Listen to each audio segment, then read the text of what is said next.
you for joining us for the second webinar of the National Invasive Species Awareness Week 2020 webinar series. Today's webinar is on preventing the spread of garden invaders through partnership. I will start us off today by providing a brief introduction to the National Bee Plant-Wise program and its National Code of Conduct that was developed in partnership with industry through the National Invasive Horticulture Working Group. And then we have Vicki Simkovic from the Ontario Invasive Plant Council, who will then be providing us with an overview of the Council's successful Grow Me Instead program and its steps they have taken to expand and maintain the program throughout Ontario. So, the Canadian Council on Invasive Species, or CCIS, is a federally registered nonprofit organization which serves as a national coordinated voice and hub to protect Canada from the impacts of invasive species. Created as a result of a Canada-wide call for a strong national and inclusive organization to serve as a voice and connect provincial and territorial perspectives across the country. Since 2008, CCIS has focused on preventing the spread and introduction of invasive species into and across Canada through key priority pathways of spread. Today, the CCIS is guided by a 4-chamber board of directors, along with various working groups whose directors and members include federal and provincial, territorial governments, Indigenous organizations, industry, and invasive species organizations from across Canada. You can see these organizations on the slide in front of you. As well, you can see some of our chapter organization members as well from various provinces and territories in our country. When we are proactive and we prevent invasive species introduction and movement, we minimize future impacts and higher costs for everyone. To effectively promote invasive species prevention, our national Taking Action campaigns are based on behavior change through community-based social marketing. This approach involves recognizing and removing barriers that keep Canadians from taking action and supporting new behaviors to prevent invasive species through specific pathways of spread. So engaging key stakeholders, including our chapters, and creating consistent messaging and branding across all programs creates a strong national network and voice across our country. The CCIS has developed programs and resources related to pathways including firewood movement, forestry, horticulture, pet and aquarium trade, terrestrial recreation, and aquatic recreation, among others. Our campaigns are not meant to replace existing campaigns, but to support and supplement them. We are working to continue to expand our focus on our Pathways program after recommendations and suggestions from our board and other partners. So for example, we might be looking into moving into transportation pathways as well as Work Clean Go or Don't Let It Loose, some of those upcoming programs you might see from us. So through these programs, we aim to connect groups across the country to improve coordination, again, reducing duplication of resources, facilitating knowledge sharing, and to assist with capacity building among our chapters. To promote these programs and support our mission, we also host education and information sharing events. So we just recently, at the beginning of 2020, held a workshop, and we plan to hold those biannually. And in 2019, we also held a national forum. And we also assist invasive species councils with becoming more established, as well as improve coordination across our borders through partnerships with other organizations outside of Canada, such as NISAW. So about the Plant-Wise program. So escaped horticultural plants, including garden, pond, and aquarium plants, can have serious impacts on biological diversity and wildlife habitats, as well as impacts to production quality in cultivated fields. The Bee Plant-Wise program supports the ornamental horticulture industry's transition to become invasive-free. This program also helps create awareness among gardeners and industry members to better understand which plants are invasive and harmful to our communities, and to promote plant-wise choices. Since 2018, the work of the program has been to support the National Horticulture Invasive Species Working Group, National Horticulture Invasive Plants Working Group. The working group is made up of members from the Canadian Society of Landscape Architects, the Canadian Nursery Landscape Association, and Canadian Food Inspection Agency. The working group's role has been to guide and develop key components of the Bee Plant-Wise program. This includes the National Code of Conduct and the Unwanted Plant List for Canada. The National Code of Conduct was developed to engage ornamental horticulture industry and trade to improve best practices across all sectors of the industry. The intended outcome of the recognition program for key industry partners is to do the following: raise awareness on the issue among all sectors of the industry, prevent the spread of invasive plants that already exist in Canada, and prevent the introduction of those considered high risk new plant invaders to the country. The Code of Conduct consists of 11 best practices for industry related to growing, selling, and specifying non-invasive species, as well as to label plants correctly, for example, making sure plants are labeled with both common and scientific names. And just to let everyone know, if you are interested in this program, we do have some hard copies of the Code of Conduct available. So you can reach out to us if you do want a mail out of the Code of Conduct, and my email will be in one of the following slides. So although we are continuing to develop, we can still work with anyone who is interested in potentially signing on to the Code of Conduct, and would be happy to promote those organizations on our website as well. So definitely reach out. For Canada's Unwanted Invasive Plant List, so this plant list was also created by the working group, and it aims to raise awareness on invasive plant species in horticulture across Canada.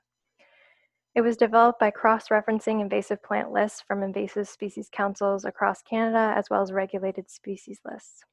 Not all the species are currently widespread in the gardening, horticulture, or landscaping trade, but are still a high concern across Canada and could be traded among gardeners or in the horticulture community. It's also important to note that the Canada's Unwanted Invasive Plant List and the Code of Conduct are considered separate documents. The list, or the Unwanted Plant List, is not actually a prerequisite to signing on with the Code of Conduct.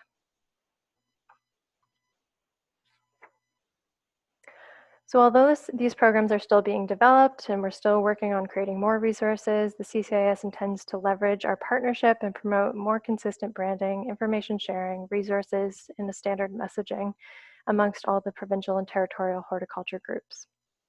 Future resources development will focus on educating gardeners, garden retailers, nurseries, growers, and landscape industry to do some of the following, as you can see listed. So understanding invasive plants and their impacts, stopping the buying and selling of invasive plants, promoting the sale and purchase of non-invasive and native plant alternatives, controlling and replacing existing invasive plant species and their invasions, and disposing of unwanted plants and plant material properly. On our website, you can take the pledge to be plant-wise. You can also find a list of existing plant-wise and grow me instead brochures and fact sheets from various provinces and territories that already exist. So really a useful resource to go check out. And you can see my email there if you want to reach out for more information. So to introduce our speaker, our main portion of this webinar, we have Vicki from the Ontario Invasive Plant Council. So Vicki is the coordinator of the Ontario Invasive Plant Council. She is a passionate ecologist and lifelong naturalist and has a strong invasive species background through her volunteer experiences and various nonprofit organizations, and through her role as a field assistant with the Upper Thames River Conservation Authority and as a conservation technician with the Nature Conservancy of Canada. In today's webinar presentation, Vicki will highlight the successes of the provincial Grow Me Instead program and how it has become a fixture in the invasive-free gardening across Ontario. She will discuss how the guides have been expanded and improved upon through the most recent revision of the Grow Me Instead guide. So thank you, Vicki, for joining us, and I'll just pass over presentation ability to you. Great, thank you, Gabby. Thank you so much for having me today. So as she mentioned, today I would like to highlight some of the successes of OIPC's most successful provincial campaign, the Grow Me Instead guide, and how it has grown and evolved over the years. First, a bit of background. The Ontario Invasive Plant Council was formed in 2007 to provide a coordinated provincial response to the growing threat of invasive plants. And the OIPC has representatives from diverse backgrounds, all levels of government, non-government, academia, Indigenous groups, and industry, and with the goal of providing leadership, expertise, and a forum to engage and empower Ontarians to take action on invasive plants. And there are currently 2 active committees engaged in specific issues: the Ontario Phragmites Working Group and the Horticultural Outreach Collaborative that was formed in 2009 when a group of ecologists and horticulturists gathered to discuss the issue of invasive garden plants. Ontario has more invasive plants than any other province in Canada, and horticulture remains one of the main pathways of spread. As much as 50% of known invasive plants in Canada have been introduced through horticulture, according to the CFIA. And so for this reason, the HOC has focused their efforts on the horticultural pathway of spread, with a special focus on promoting the use of non-invasive horticultural plants and working closely with the horticulture industry to gradually reduce the sale of invasive plants in Ontario. There are currently 37 committee members from diverse backgrounds: conservation authorities, growers, municipalities, college professors, environmental consultants, and nurseries, and they're all horticultural professionals with a common goal, and they come to volunteer and contribute their time towards HOC causes. They have bi-monthly committee meetings, which sometimes feature guest presentations on invasive species, or they often also discuss any special projects like nursery tours happening at the time. So the Grow Me Instead Guide is by far one of the most popular and successful projects to date. The Southern Grow Me Instead Guide was first developed in 2010 and highlights which common invasive plants to avoid and suggests non-invasive and native alternatives in place with similar growth requirements. Since its publication back in 2010, there have also been there's a Northern Guide that's been produced, and there's also a French version of the Southern Grow Me Instead Guide that was provided to the Quebec Invasive Species Council for their use. And a lot of the alternative species that were chosen were based on their proven ability to be non-invasive or native. So they weren't necessarily, it's not necessarily all native. So some of them are just non-invasive alternatives that have similar requirements, and trying to look also for like similar shape and garden use as potentially invasive species. And another big factor in how these alternatives were chosen were that they're easily found in the horticultural industry, because sometimes native plants can be quite difficult to source and find. So some of the success of the Grow Me Instead guides has been its ongoing promotion, and there have been a number of ways through the years that the Grow Me Instead guides have been promoted. This includes Grow Me Instead bookmarks and Northern and Southern seed packs that have been distributed to a variety of garden events in order to promote the online guide. There have been canned Grow Me Instead presentations. So a partnership happened with the Master Gardeners a few years ago in order to create canned Grow Me Instead presentations that are then delivered to countless garden clubs across Southern Ontario. So 2018 and 2019, OIPC gave presentations to more than 20 horticultural societies, meetings and garden shows, including major events such as Canada Blooms, Peterborough Garden Show, and Go Wild Grow Wild, so reaching thousands of people and distributing these guides and bookmarks and seed packets. Members of the HOC committee also attend multiple garden events throughout the year to further promote and distribute the guides and resources. There has also been the Nursery Recognition Program, which was developed in 2012-2013. It was a program to recognize nurseries that carry and promote the sale of non-invasive and native garden plants featured in the Grow Me Instead Guide. So OIPC would supply participating nurseries with signage, posters, and GMI guides, and nurseries would then distribute copies and promote the guides and the use of native plants in their nurseries. And for their participation, nurseries would receive recognition on the OIPC website, and we were able to have about 48 nurseries join. And some of the lessons learned and challenges of this, it was a great program. But one of the challenges that was encountered was, so we initially had local coordinators contacting nurseries to join the program, but there was a lack of capacity to be able to really conduct that outreach and follow up to nurseries. So it's always really important to try to reach out to as many nurseries as you can, and that can be challenging with limited resources. Another challenge was reaching out to big box stores who sell invasive garden plants. Many were unable to agree to participate, even if they were interested, and even if they sold some of the alternatives, because they would require approval from head office. So there was a lot of sort of barriers they had in the ability to actually be able to sell native species. So through the years, there have been at least 3 reprints since the first printing in 2011 and several different versions.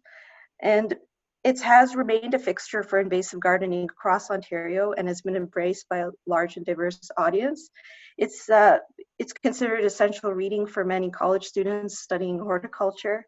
And some of the success to show in terms of numbers, over 98,000 guides have been printed and distributed throughout Ontario since the initial launch of the Grow Me Instead guides. There have been over 6,000 seed packets, 5,000 bookmarks handed out, and 73,000 website visits to the Grow Me Instead page. And so we have the Grow Me Instead guides are all available for download for free on our website. And it still remains one of the most accessed pages on our website aside from the homepage. So they're very popular. And last year, the Southern Grow Me Instead guide underwent one of the most significant revisions of this popular guide since its initial release in 2010. The new edition includes species profile for 28 invasive species with 64 non-invasive alternatives and 36 new species profiles added. There's also a number of new additional information and background that has been added, updated regulations, and some of the decisions to add or remove some of natives or invasives was based on a couple factors. And so a committee from the HOC, we all met and discussed which potential plants to add to this new guide.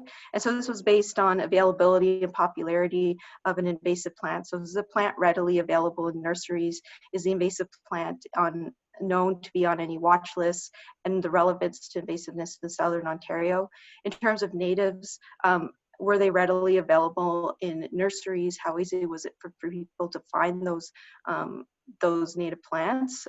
Sourcing is one of the biggest challenges with native plants and selling native plants, and as well as the ability to really be able to sell them in large enough quantities for nurseries. And there has to also be a good match. So recommending something instead of the invasive, does it have comparable size, shape, and growing requirements?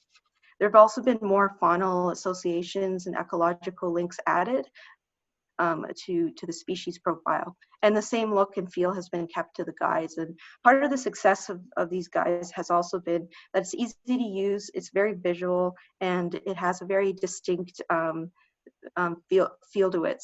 So there's this brand recognition to it as well. And it would not have, the success of this would not have happened without a collaborative approach with multiple organizations contributing in kind support. We had the support of partnerships with the Ontario Federation of Anglers and Hunters, the Invasive Species Council, the Toronto Botanical Garden, and the Invasive Species Center. These organizations implemented updates, and OFA provided in-kind donation of graphic design and coordination. We also had a number of sponsors that contributed towards printing costs, so that greatly increased our ability to print guides. So we're able to print about 25,000 copies of the new edition, which was really great. And we're very thankful to all these contributions. The third edition is now available online for download, and I just wanted to go through a couple of pages of what to expect. So the guide is divided into 4 main sections: ground covers, wildflowers and grasses, trees and shrubs, vines, and aquatic species. So ground covers had the greatest number of species, both invasive and native added. There are a lot of invasive ground covers in the horticultural industry, and so that was one area where we felt it was very important to expand upon. So some of the species like periwinkle and lily of the valley, goutweed, yellow archangel, winter creeper, English ivy, bugleweed, and creeping jenny. And you see for all of these invasives, right next to it is the comparable native plant to consider growing in your garden, and it includes information like its use in the garden, what are the growing requirements, its size and shape, a little bit of a description about what it looks like, and any kind of interesting additional information. We have our trees and shrubs as well, and fewer were added to this section. It was already quite a large section, and vines was a fairly small section, so not a lot was added to it. And aquatics as well was not a lot was added because it was already very, very long section, but a lot of the descriptions were also updated. And a new, at the back, we have some additional non-native alternatives and adding some more visual graphics to it. We have some more species for people to consider and look at. And we also included a watch list of potentially upcoming horticultural plants to be on the alert as being potentially invasive.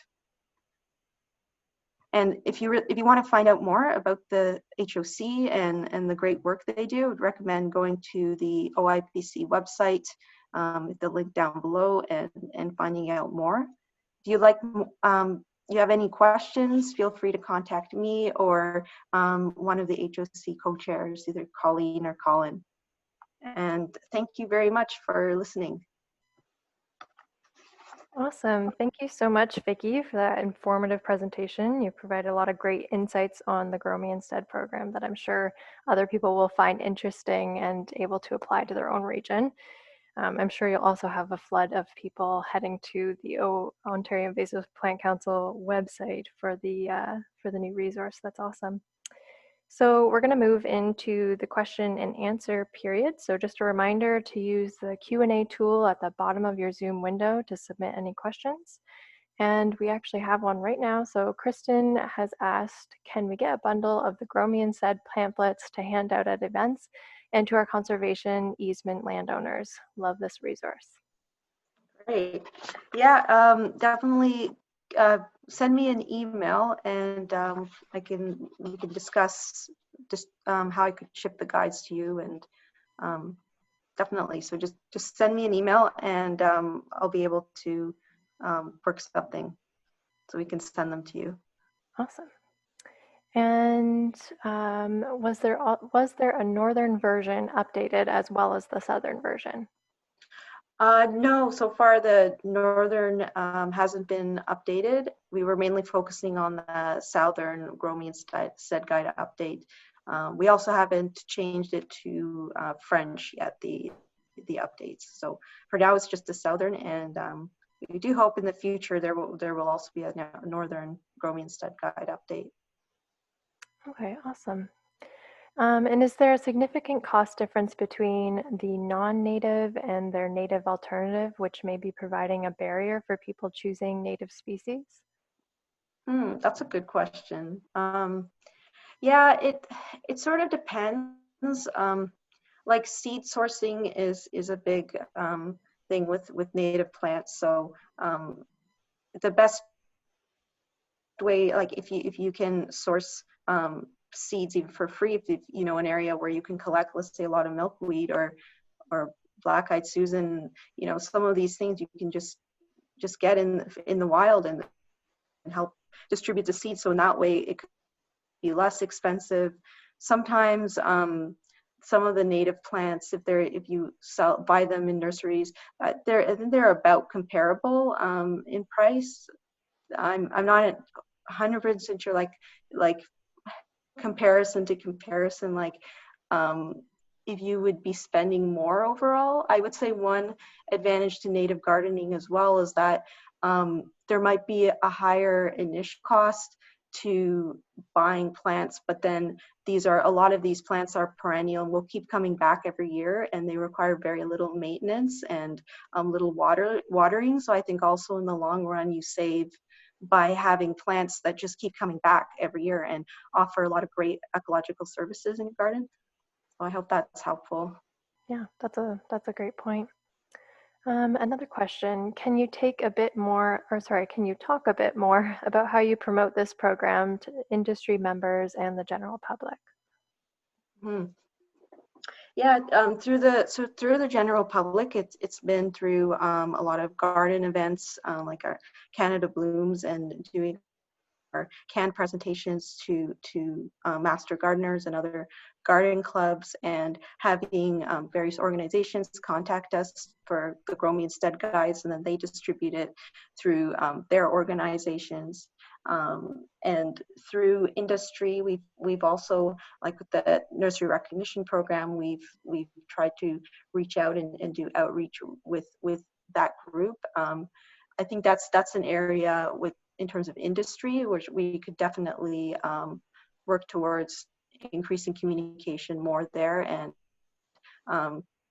continue to distribute some of these Grow Me Instead guides to some other nurseries. And there are still a lot of great nurseries that joined our program back in 2012, and they're on our website, and they continue to distribute our guides. So I think that's been one success, that the guides are popular, and when they get distributed in garden centers, a lot of people ask for them, and centers keep distributing them.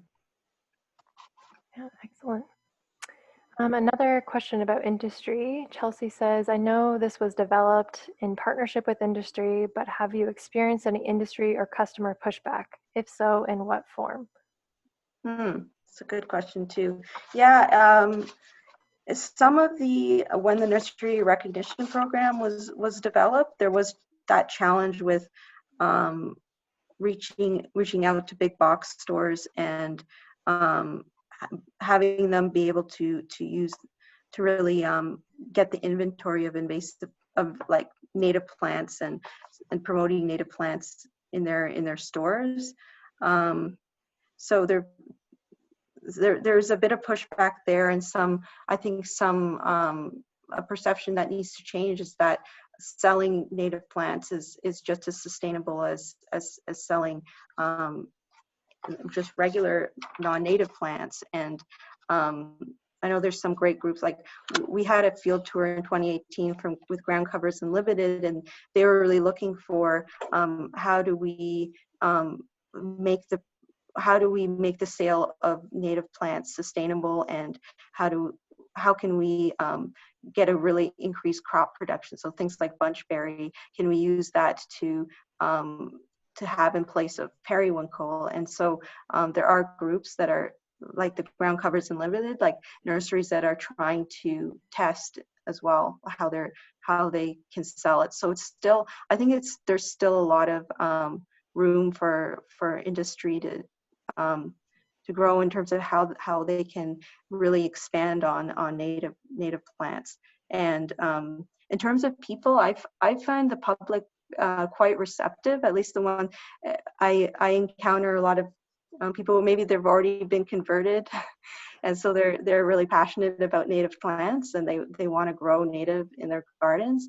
I think some of the difficulty also is just there's a bit of a learning curve in the beginning, and I know from my own experience, like sometimes native seeds are very difficult to germinate, and so it can just take take some time and patience to really learn how to germinate the native seeds properly if you're starting them from seed, or how do you source the plants. That can be a source of confusion too, because we don't have native plant nurseries completely evenly distributed throughout Ontario. So that's a challenge too. Like some areas have a lot of invasive, so have a lot of native plant growers, but then some areas they're really lacking in cellars. And how do you find the seed source? So you can see there's a lot of challenges as well.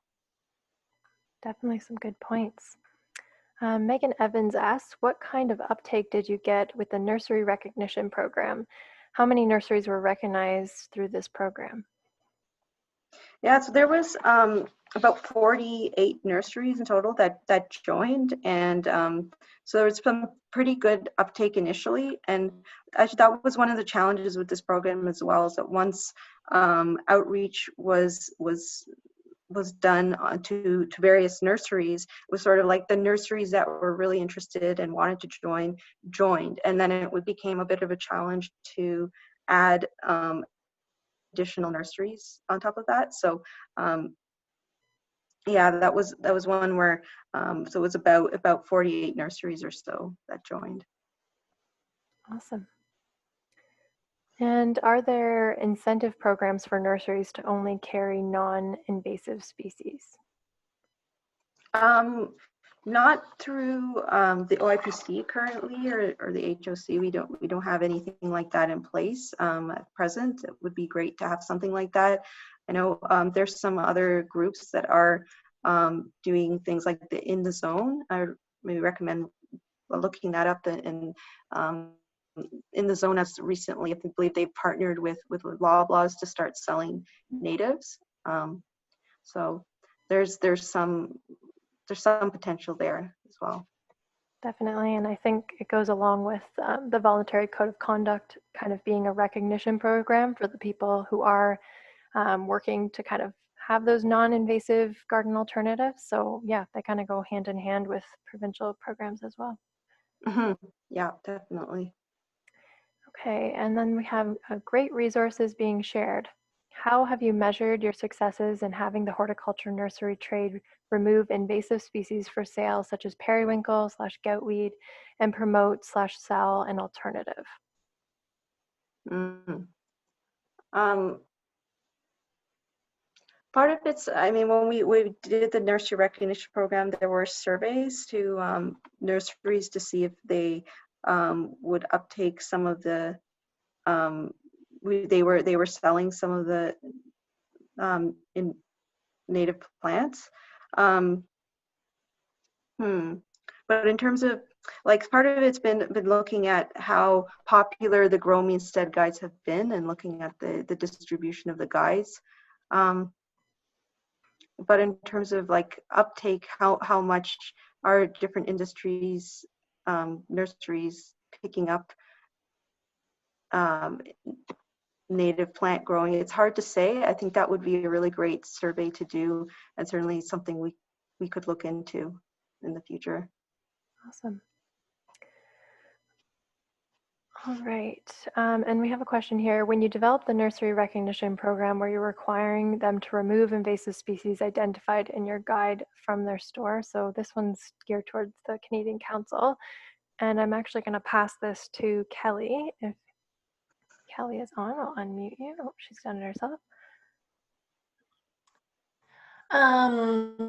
Sorry, I actually think, Gabby, I think this is still related to OIPC because we haven't quite gotten that far with the nursery recognition program. Can you hear me? Yes, yeah, we can hear you. Okay.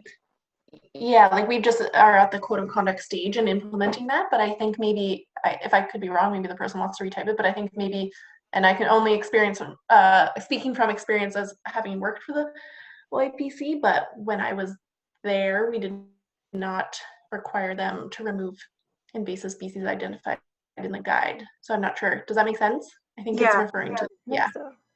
Yeah, I didn't think so either, based on what I've read, and it was because it was a bit before my time, and yeah, it was more whether they were willing to promote the Grow Me Instead guides, if they sold a few of the non-invasive and native garden plants featured in agromycetidae. So there wasn't this, it wasn't a very strict protocol that the nurseries were made to follow, I think. But the point at that time was to just get nurseries on board with the idea of native planting and to make it kind of easy for them and accessible. Yeah. Awesome. And we have a question about, do you have the grow zones listed as well? Oh, that's a good question. We don't have the zones listed in the guide, but generally the Southern Grow Homestead Guide is for zones 1 to 3, and the Northern is for 4 to 10. But we don't have, like, each species doesn't have like a zone attached to it. Okay. Yeah. Okay, and Nancy's asking, can other conservation authorities get involved in spreading the program? For example, presentations of your canned presentation to outside horticultural groups beyond the GTA and more southern areas. Yeah, definitely. And if you're interested, feel free to contact me and we can discuss more. Awesome. And is the citizen science program EDMAPS, or early detection and distribution mapping system, helpful to your work? Oh, that's a good question too. Yeah, it has been helpful. Distribution of invasives through EDMAPS.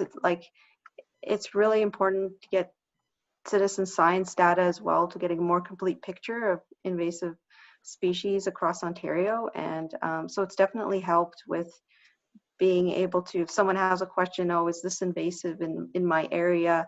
For example, I can go to EDMAPS and look up if it's there.